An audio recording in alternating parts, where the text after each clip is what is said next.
Hello, everyone. Hello. Nice to see you all. Hi, Katie. Hello. Hello. Hi, everyone. I'll just let everyone Everybody. connect and get sorted.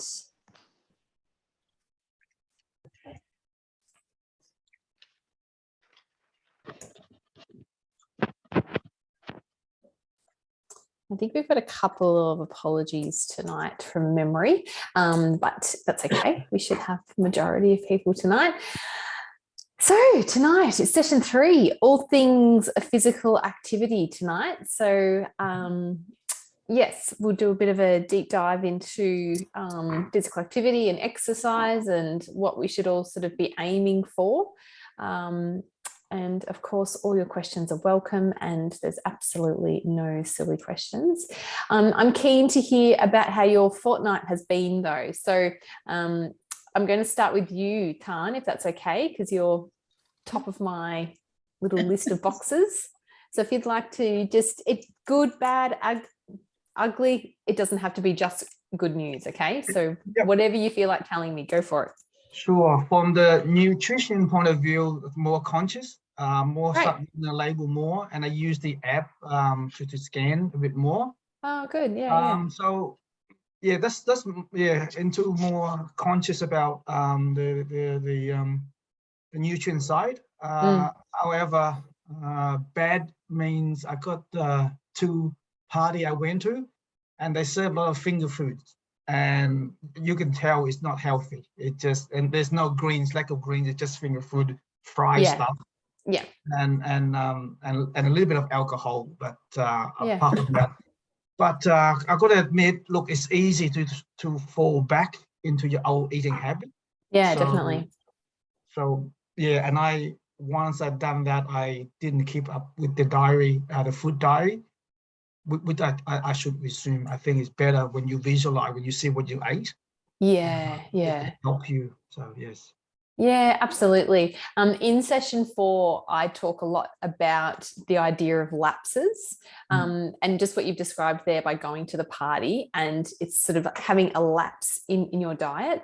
And what we will talk about in session 4 is basically that lapses are completely fine and they are to be expected. It's when we continue to relapse and then those sort of little things that are creeping in start to creep in on the daily, then it becomes a bit of a problem and something that we sort of need to be more conscious of.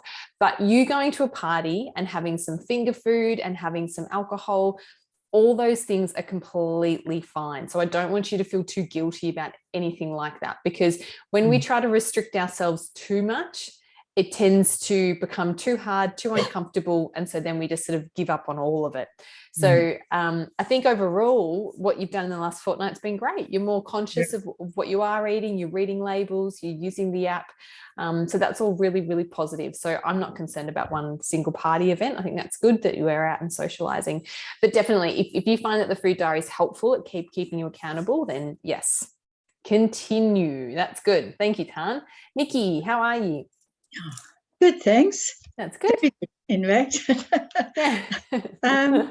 generally speaking, the little, the little card that we got with the big manual, that was useful. I keep looking at it, checking out the sugar or the salt content. And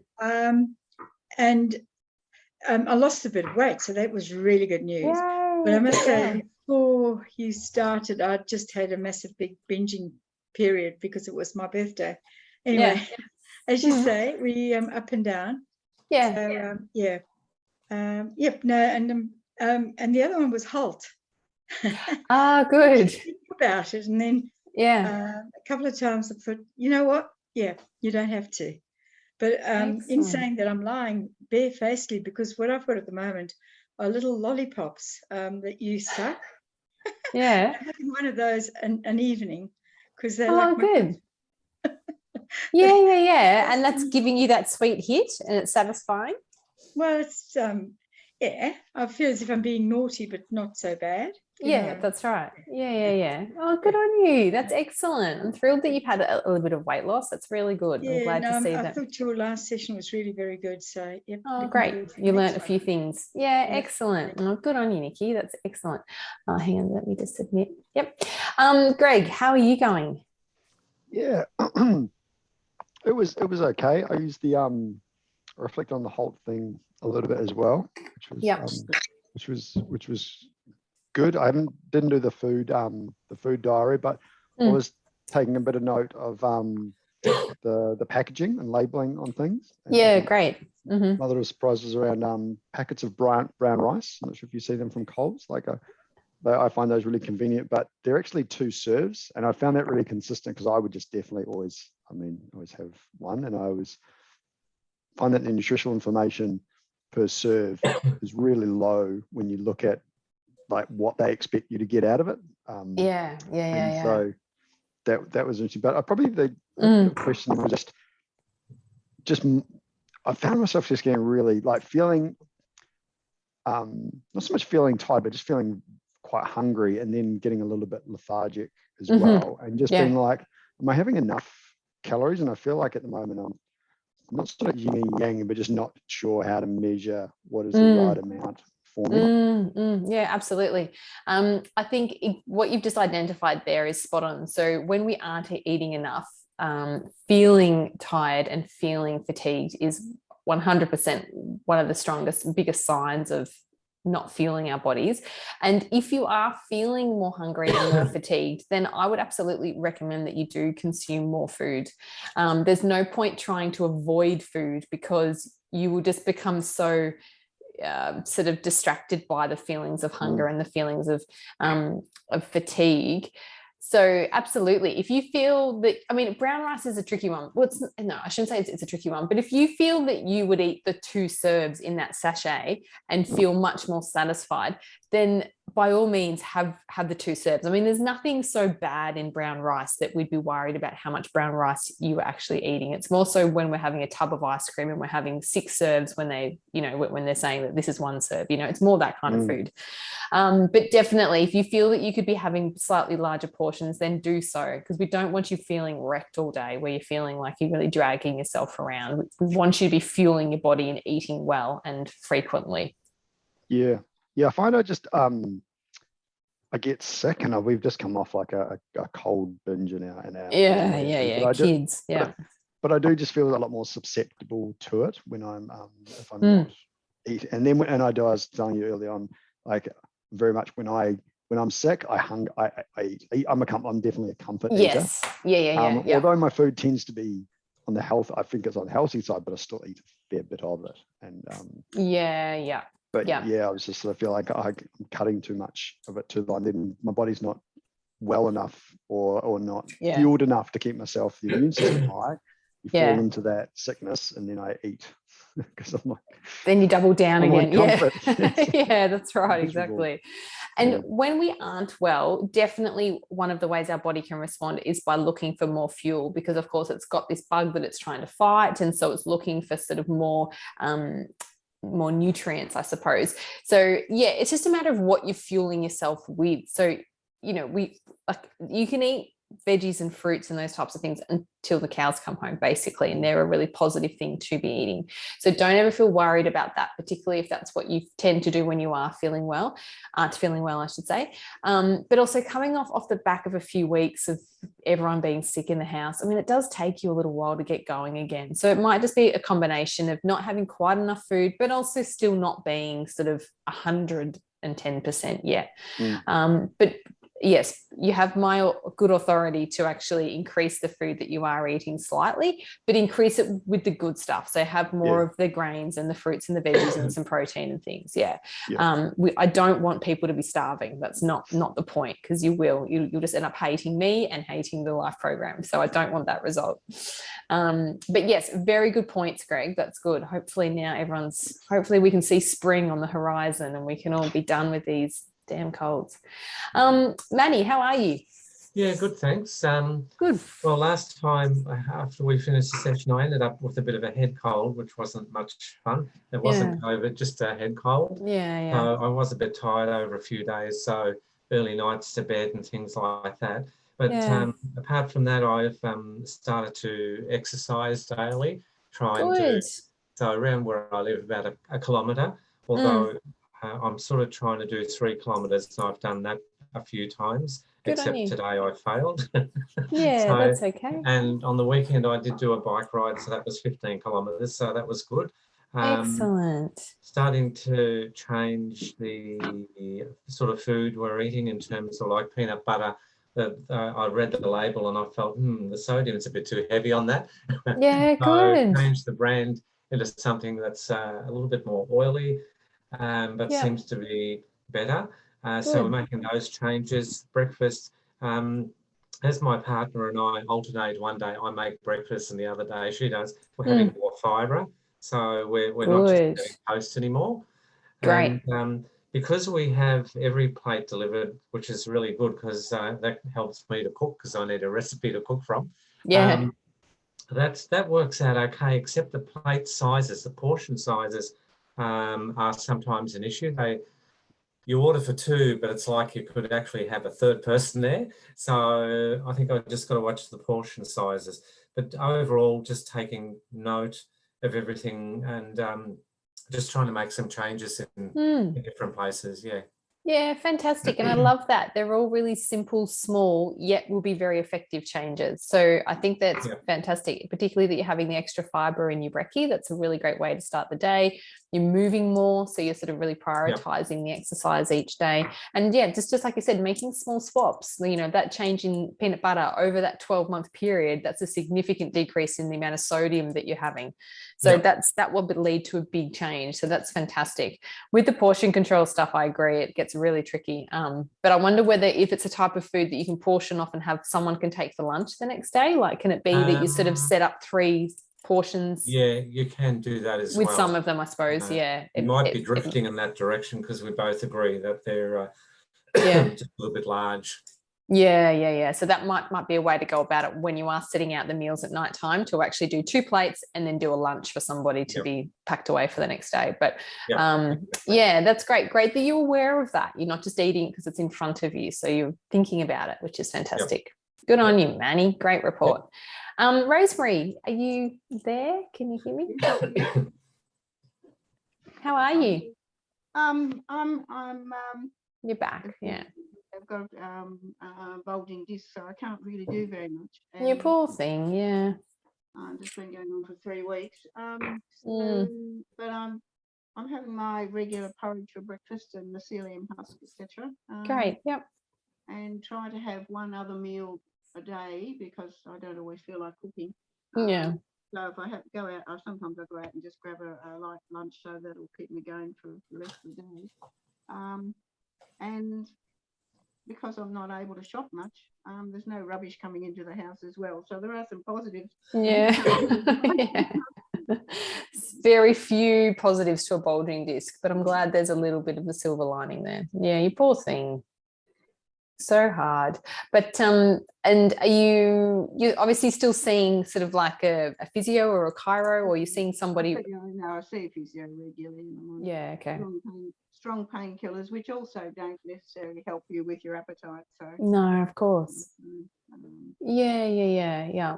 Well, I'm thrilled that you're still here tonight. I'm sorry that you're feeling so much pain and that this is going on such a long time, but hopefully when we get to session 4, you've seen some improvement and you're feeling a little bit better by then. But yeah, absolutely, exercise is not your priority at this moment. So tonight you can just listen and take a few notes, but you don't need to apply anything at the moment. Okay. Good job. Thank you, Rosemary. Hanan, are you there? Yeah. How are you? I'm good, thank you. That's good. Yeah, good, thank you. Tell me about your fortnight. Yeah, so for the last 2 weeks, I had been using the MyFitnessPal app and trying to go on walks as much as possible. I haven't really been timing them, but just like like I drop the kids off at school and then just go for a walk. Just only the last few days. My kids, actually, both of them are sick now. So like that's kind of, so I can't really do the walks. They're at home with me and I'm taking care of them. And also I found myself like, just because I'm like the routine's changed a bit. So I found that I've stopped recording on MyFitnessPal, even though I'd been doing it for like a week and a half. So that just these last few days I've just, so that was, so I guess like this is the good thing about, you know, reconnecting with the group, I suppose, because normally, like whenever I try to make positive changes, something like this would happen, like some sort of sickness or something, and then I just go back to how I was, and there's nothing to keep you accountable. Exactly. That's right. Yeah. Absolutely. I think I think that's a really strong thing about this program, is that you do have to still show up. And it gets you sort of thinking again about, right, what can I do for the fortnight coming ahead? But kids they are good at spoiling good plans. So I'm sorry to hear that that the kids are preventing the walking at the moment. But hopefully once they're feeling better, you can actually hit the track again, because it's great that you have been trying to include some exercise. That's really good. Yeah. And your food stuff, how's that been going? Yeah, so the food, while I was tracking on MyFitnessPal, I wasn't so much like paying attention to the calories. It was more so like looking at the overall macronutrients, not perfecting it, just having a look to just see observing. Good. Yep. And while doing that, naturally, you don't want to overeat and have too much sugar or something, because it's going to show up on there. So I would still like, I'm not, actively trying to be like as perfect as possible, but I was just kind of observing. And then because I'm recording, I'm more aware of what I'm doing. So absolutely agree. And I wanted to also, like, I had the goal of incorporating a couple of fruits a day. So again, I was doing that, but then again, because like I didn't record the last couple of days.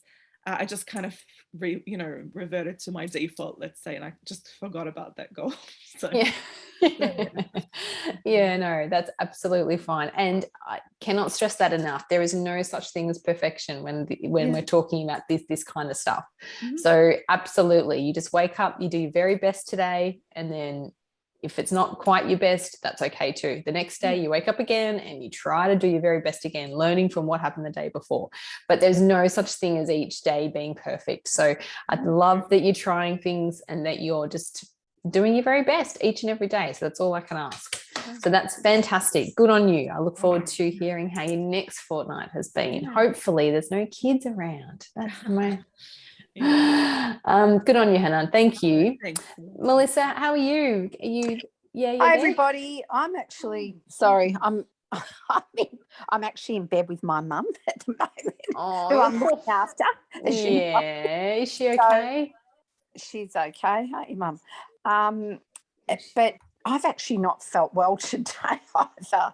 So anyway, but I've been for a walk. I've mowed the lawns. I'm actually had a week of being much more aware of making sure that I have something regularly to eat and the right things before I get that, oh my gosh, I'm just starving. Eat my arm. Yes, good.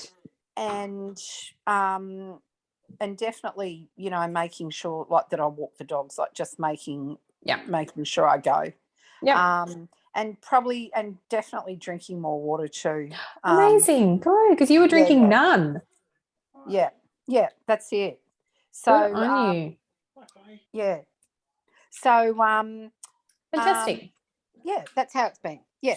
Well, that's an excellent report. Considering all that you've got going on, I'm thrilled to bits that you're having your water, that you're prioritizing the walking, and you're actually eating regularly. That's so important. So that's great. Good on you, Melissa. Thank you for being here tonight, and a big hello to your mum. Okay, so we are going to launch into physical activity tonight. It's not a long session tonight, but I do like to show a little video from the British Heart Foundation, simply because it's got lots of really good resistance band exercises. So I just find that the resistance bands exercises are something that you can do anywhere, They're very cheap. They can pack away. If you're traveling a bit, you can take them.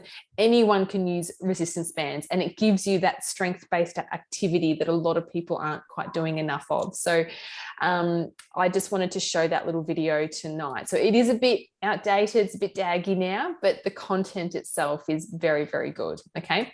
Now just excuse if you can hear my children going off to bed at the moment as well. My husband's busy wrangling them at the moment. He loves life program nights. I really love life program nights so that I don't have to do bedtime. Okay, let me have a look here. There you go. Okie dokie, life program session number 3. Now, of course, I can only see a few of you. So if you do have a question, please just yell out, or it'll pop up in the chat box too if you want to type it in there as well. So tonight's session is talking about, of course, the benefits of physical activity, of which there are many. Being active, even if you're only just getting started, even if you're not doing a whole lot, we will talk about why that's still so important.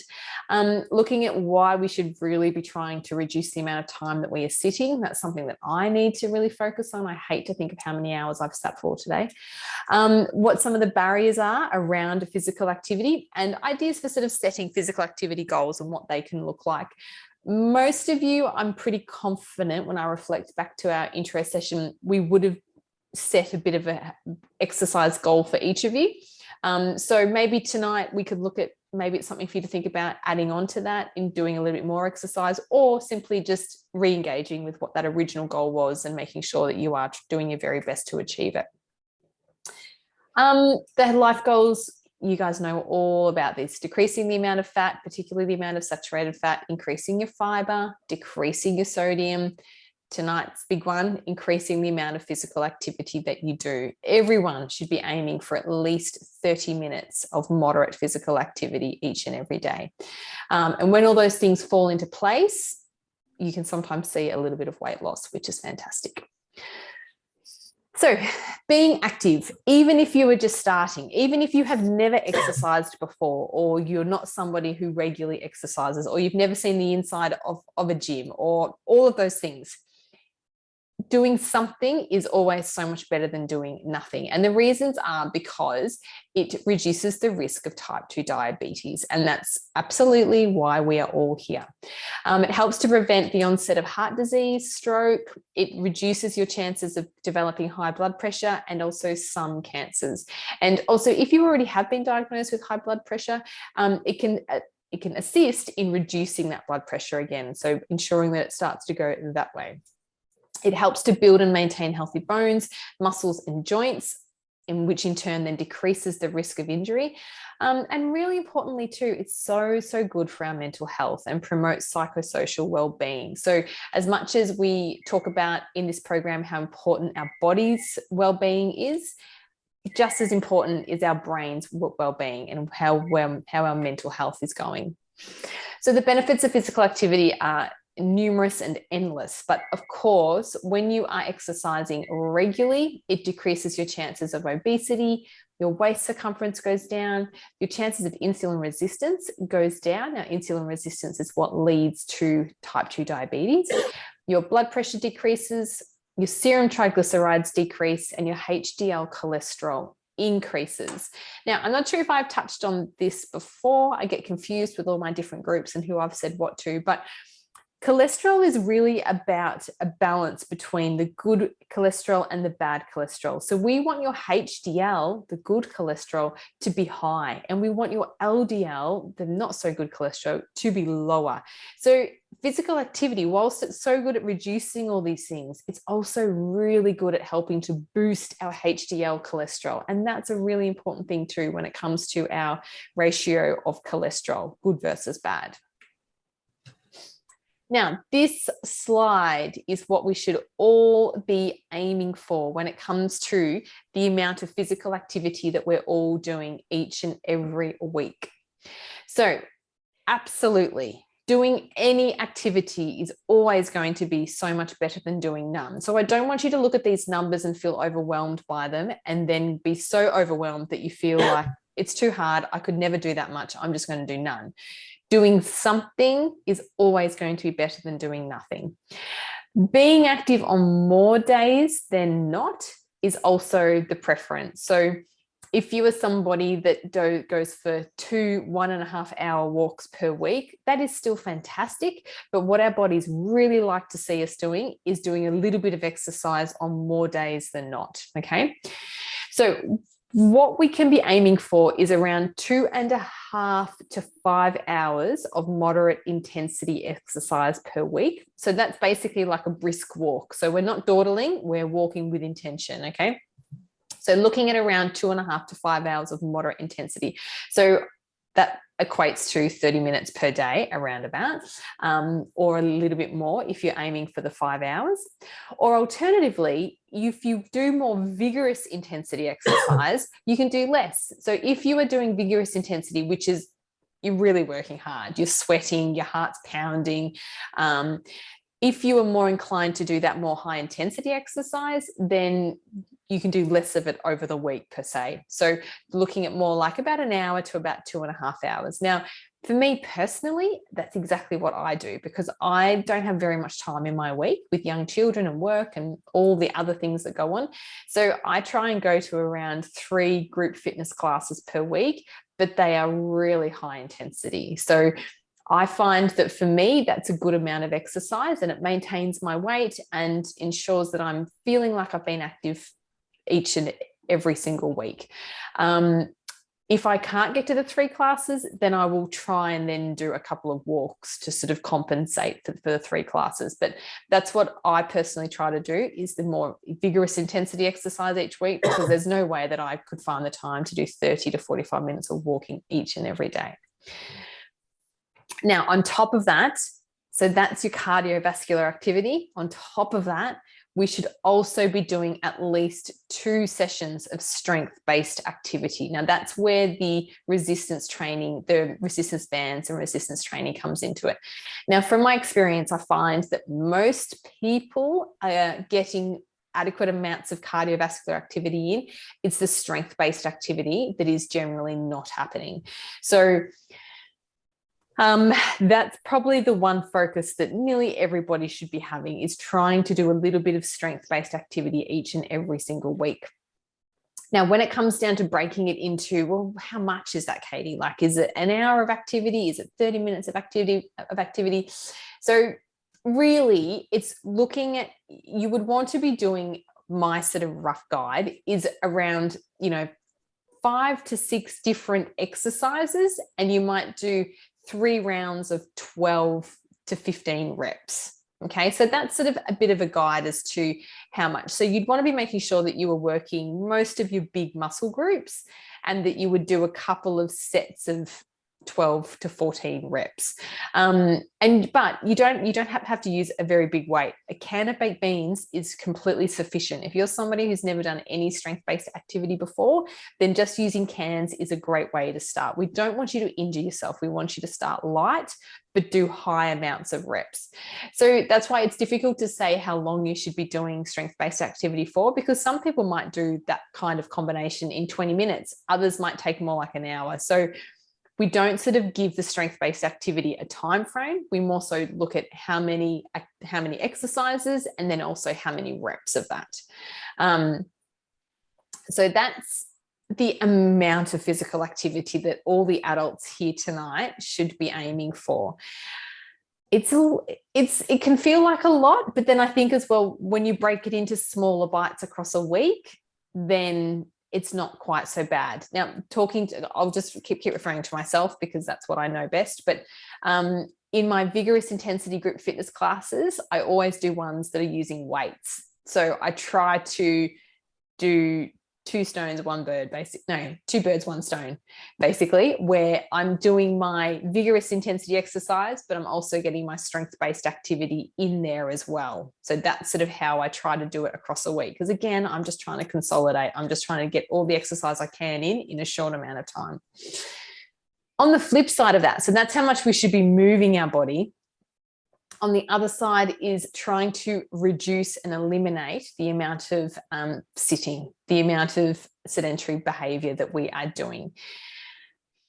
which can be done very easily, but it's also hard to keep reminding yourself to move. But basically, it's looking at minimizing the amount of time that you're sitting for prolonged amounts of time. So, and breaking up the long periods as often as possible. So if you're somebody that's desk bound and you're working a lot, looking at a computer, etc., simply setting, standing breaks can be really helpful. Simply trying to you don't have to go and do a big long walk. It's really just a matter of walking the longer way to go and get a cup of tea. Or if you're working in the office again, walking to somebody's desk rather than sending an email, looking at ways in which you can be getting up out of your chair and stopping that sitting for hours and hours and hours and hours on end. Most Australians are sitting for too long, so we all should be looking at how we can actually get active more and get up and standing rather than sitting on our bottoms all day. This is just looking at what kind of intensity your physical activity is. So we break it into low, moderate, and vigorous, but the talk test is the best way to sort of try and determine what the intensity is of your exercise. So low intensity exercise is like a really slow walk. So you can talk, sing, your breathing hasn't changed as such. You just slowly, it's like having a walk on the beach. You're moving your body, but you're just going very slowly, having a chat, having a nice time. Moderate intensity is where we start to pick up the pace. So now we're walking quickly. We're actually trying to get our heart rate up. So you can still talk, but you couldn't quite sing because you couldn't get enough oxygen in to actually sing properly. Vigorous intensity is you can barely talk. You can't say more than a few words without having to try and take a breath because you're gasping for that oxygen. So that's sort of a bit of a way to sort of gauge, is my activity vigorous or is it more like a moderate one? So having a little go at looking at how your breath is and whether or not could I sing right now? Asking yourself those questions when you are actually doing the activity can be helpful when determining the type of intensity of your exercise. So yes, strength training, physical activity that makes your muscles work against a weight or force. Now, you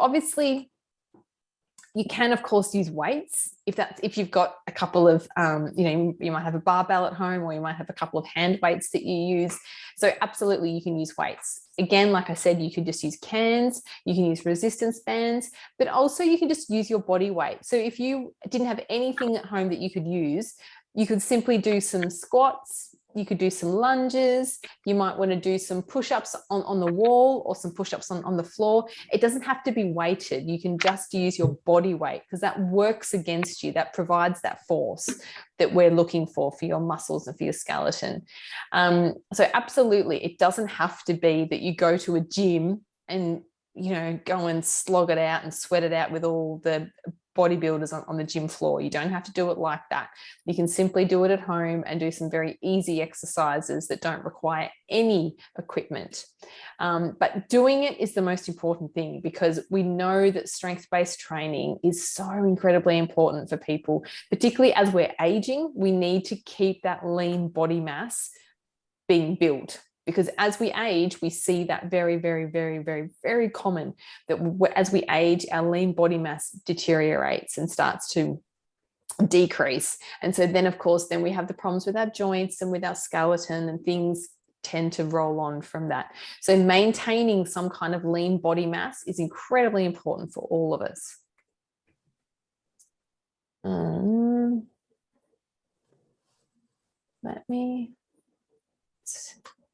Okay, I might have to look, I might have to send that because normally that resistance band link is here, but it's not. But that's fine. I can send you the link and then you can watch it at home. It's only a few minutes. I'll come back to it. I'll see if it shows itself. But yeah, as I said, that link is simply just lots of examples of different resistance bands exercises that you might like to try at home. Why do I need to sit less? So sitting too much has now been looked at quite a lot now. And as you can see there, if you sit for 11 hours or more per day, your risk of an early death is 40% higher than someone who sits for less than 8 hours per day. So if you're somebody that's sitting up to 11, 12, 13, 14 hours per day, then very seriously, you are speeding yourself up to having an early death. Now, this little sort of cycle, I mean, this wheel here that we can see, it just shows how easy it is to actually clock up those 11, 12 hours per day. Looking here, we can sit for breakfast, we drive to work, we sit and we work for a few hours, and then we go and sit and have our lunch, and then we go back and sit and we have our working hours in the afternoon. Then we jump in the car, or we go on the train, or we get home somewhere. Then we get home and we think, oh, I'll cook some dinner, and then I'll sit and have dinner. And then I'm going to sit and relax, and I'm going to watch some TV, and I'm going to read a book. And then the entire day has happened, and you've basically sat for most of it. Now, unfortunately for me, that is basically my day today. I have done all of those things, and I have sat and I have sat and I have sat. I need to be better at getting up out of my desk. I'm realizing it as I'm speaking to you all, but it's very easy to do, and it's something that we all need to be a lot more aware of and actively trying to do something about it by standing up and moving around and walking as much as we can. Tan, sorry, you've got your hand up. It's okay. Yeah, thank you, Katie. Katie, is there a study regarding with the COVID post-COVID effect? Because from the strength point of view, I feel less strength after recovery from COVID, and so is my wife, and so is my kids. They feel the same. They said they don't have a similar or same strength before. Interesting. Yeah. Is that? Sorry, go. Yeah. I was wondering if you heard or have you experienced, people from post-COVID. Yeah, I wouldn't know to speak truthfully to that fact. I'm sure it affects everyone so incredibly differently, but I know that the post-COVID effect has certainly got that. There's a lot of very, very deep fatigue and sort of that feeling of being really heavily exhausted. So I wonder whether COVID's had an actual effect on your lean body mass, or whether it's more so those feelings of just, feeling so exhausted and I have no energy and I feel very lethargic and no strength. Yeah, because I personally feel harder to go back to activities. Yeah. Absolutely. Whether, if any study. I'm sure I'm sure there was, they're furiously doing studies, of course, all the time on COVID. So I feel like, in another 6 to 12 months, we'll suddenly get all this data that comes out, and everyone has written, has had the time to actually collect data and then put the papers out.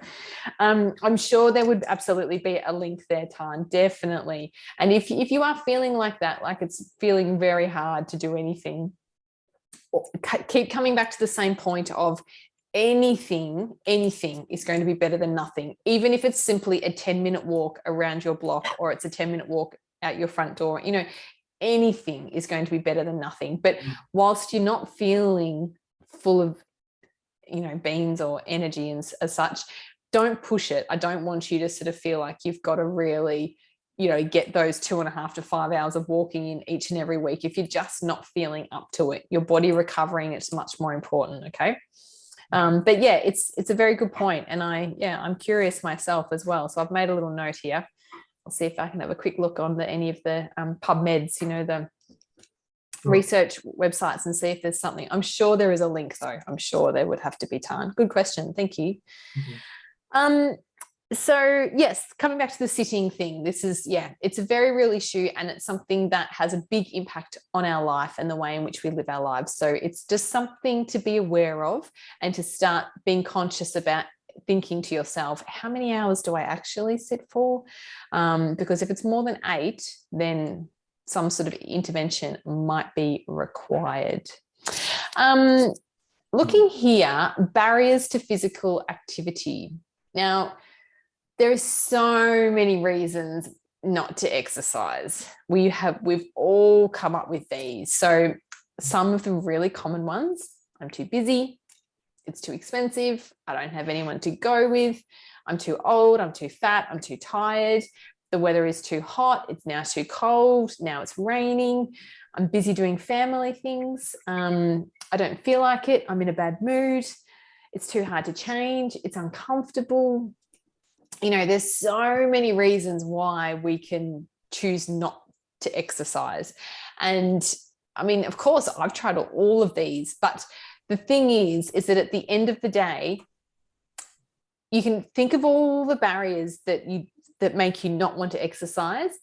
But as soon as you have done the exercise, you just feel so much better. You never do exercise and feel worse for doing it. You always do exercise and feel the benefits.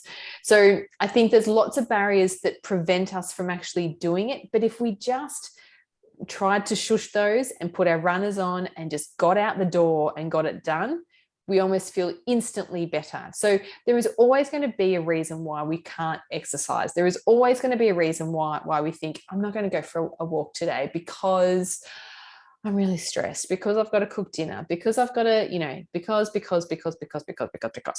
at the end of the day, the reason that you are exercising is because you want to live a long and healthy life. And that dominates all of the crappy barriers that we're trying to put up for ourselves. The fact that we want to exercise our body to feel good, to look after our body, to look after our skeleton, to do something that's really good for us, is so much more important than any of the barriers that we try to put up, okay? The weather is always going to be there. We've got clothes and things that we can use instead. Our family is always going to be there. They're always going to be something that's really important to us. But actually, our own health and well-being is actually more important than our family, which sounds ridiculous. But if you're not healthy and if you're not well, you're not very good for your family anyway.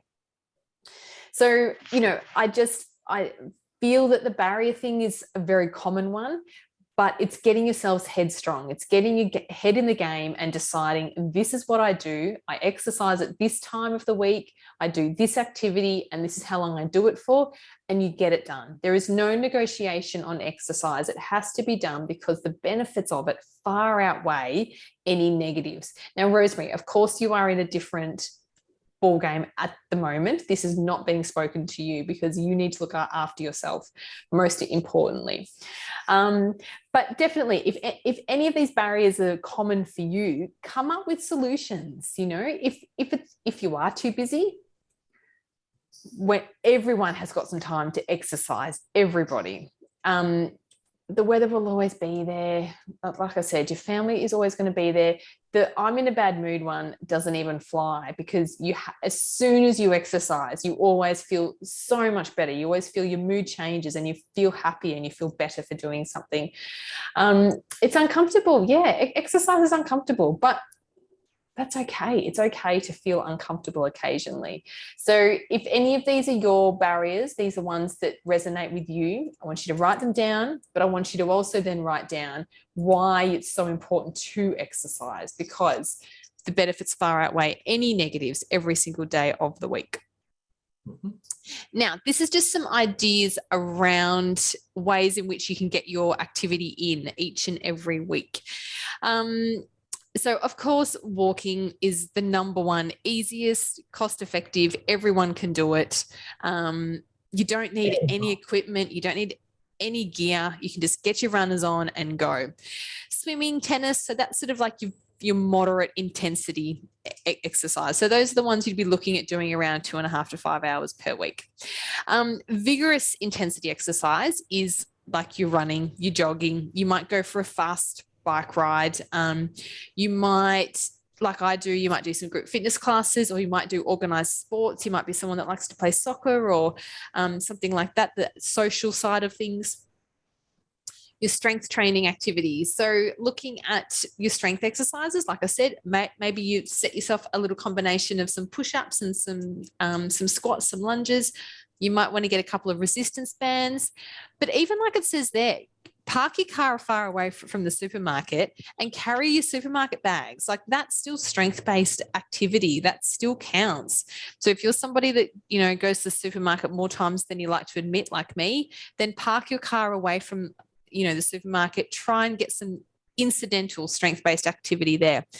And not to mention as well your flexibility and balance. So this is really important too. And all this counts. If you're somebody that does yoga or you like to stretch occasionally, really important and so good for creating long, supple muscles, that lean body mass. So dancing, amazing. All these things contribute to being active and to moving your body. Gardening, it doesn't have to be traditional sports or traditional gym stuff. Just moving your body in whatever feels good for you is the best approach. Goal setting. Yeah. So this is, we have touched on this a few times now, so I don't want to go on and on and on about it. But if you're suddenly starting to think, I need to include some strength-based activity, or I need to do some more exercise, the best way to set those goals is to set them and to lock them in. So put them into your work calendar, lock it in so you can't talk yourself out of it. I am going to the gym tomorrow morning at 6:15, and I've already put out my gym clothes and my keys and my drink bottle. And so I've got the things there. Dan's shaking his head. He's not going to the gym at 6:15. But so I've got things there. So then in the morning, my alarm will go off at about 6:10 and I'll quickly get changed and I'll go. But it's all set up ready for me to go. I'm putting things in place so I can't talk myself out of it. I'm making it as easy for myself as possible. So that's what you all need to do. Schedule it so it's something that you have to do. It's not a will I walk today? It's a when will I walk today? What time will I do it? Same with your strength-based activity stuff. When am I going to do it? What day? For how long? And commit yourself to doing it.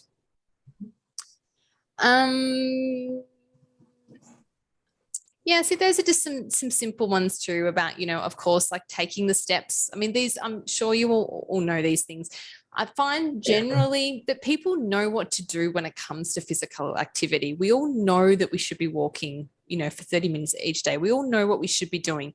It's the doing it that is the tricky bit for some people. We all know what to do, but it's stopping it from being a negotiable thing and it's making it a non-negotiable option.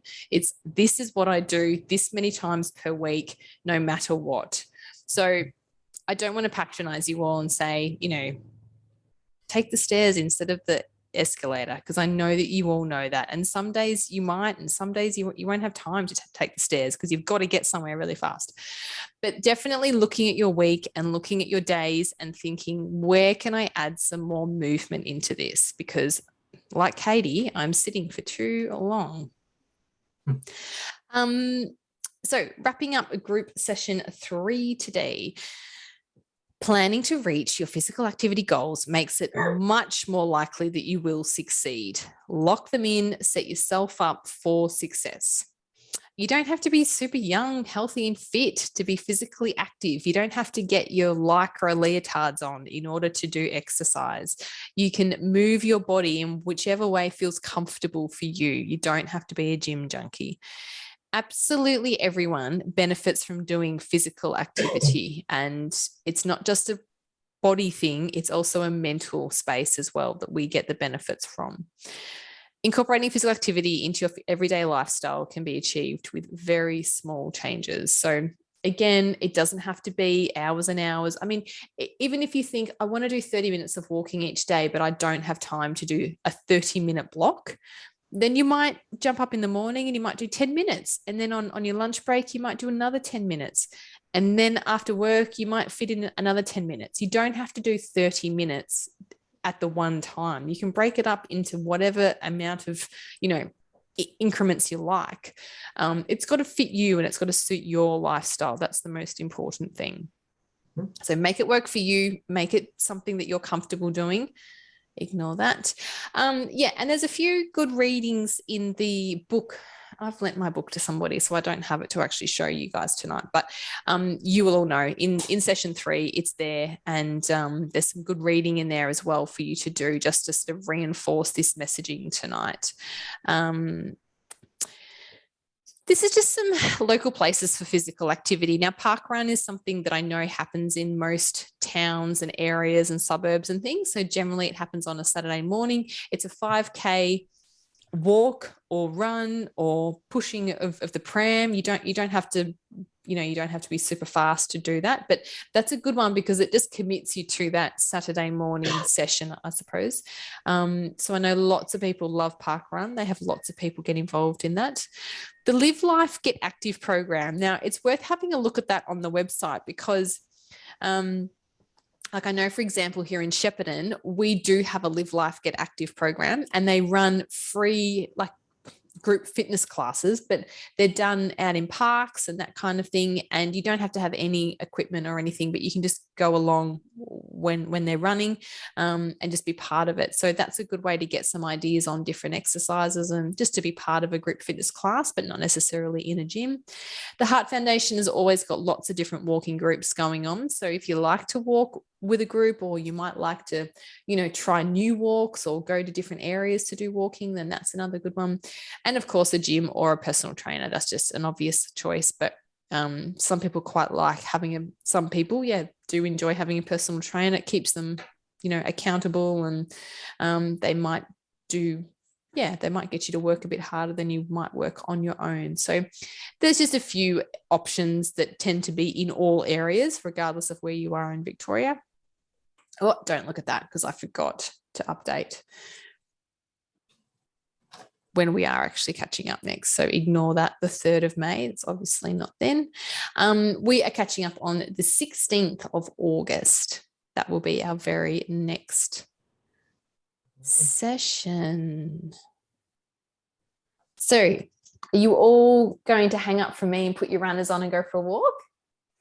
Yep. Not me. I'm going to go and sit down for a bit more.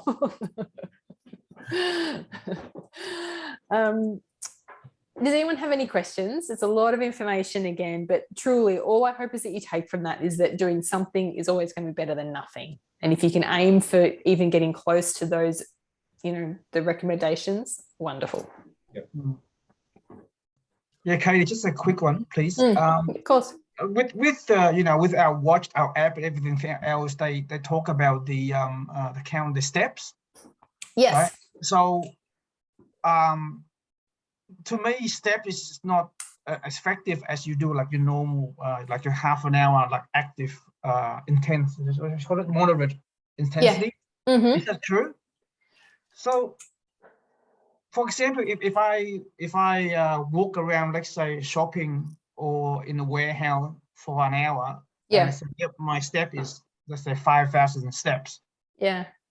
Is that the same output or effectiveness if you do, let's say, half an hour of walking in with 5,000 steps? Yeah. I see what you're saying. Look, the difference, I suppose, is what we want from our cardiovascular activity is for our heart rate to go up, because our heart is a muscle. So we want that muscle to be working. So when we are walking at a moderate intensity, our heart rate is going up, and that's really important for our body. So I do agree that if you do sort of 10,000 steps and it's walking that slow walk on the beach, I mean, we're sort of splitting hairs. It's still wonderful. I would love for every single person to be aiming for 10,000 steps each and every day, but absolutely getting that heart rate up is really, really important. So for example, I have this same argument with my husband all the time. He's a builder, and so he eats a lot of rubbish, but he will say to me that he's super fit, but I'm really strong and I carry stuff all day, but he would never get his heart rate up. Like he would never do any sort of, so he's physically strong, yes, but he's not cardiovascular fit because he doesn't do a lot of getting that heart rate up as such. So there is space for all of that, definitely. Some people like having that 10,000 step goal because it gets them to actually go and do the movement. And so if that works for you and it motivates you, then absolutely, I think it's still good. But yeah, I would like to see people's heart rates going up a little bit. Good question. Sure. Okay, thank you. Anyone else? Has anyone got any burning questions? Oh, we didn't get a chance to watch the video. I'm going to send it to you. Yeah, that's a good reminder. Thank you. I'm going to send you that link So then you can have a look and jot down some ideas for resistance band activities. And I don't know if anyone shops at Aldi, but last time a couple of participants had messaged me and said, oh, Aldi is selling cheap resistance bands. So if you are an Aldi shopper, it might be worth just to keep an eye on that random section in the middle where they have bips and bobs and things, because I think the resistance bands can be quite cheap there as well if you don't already have some. Okay. So yes. Well, if there's no more questions, it's been lovely to see you all again. And I'll look forward to seeing you all in 2 weeks' time for session 4, where we talk all things wellness. So stress and sleep and lapses and that type of thing. You know how to reach me though, so please don't hesitate if you need to ask any questions in the meantime. But otherwise, I'll see all your faces in 2 weeks' time. Okay. Thank you so much. Thank you. Thank you, guys. Bye. See you. Bye.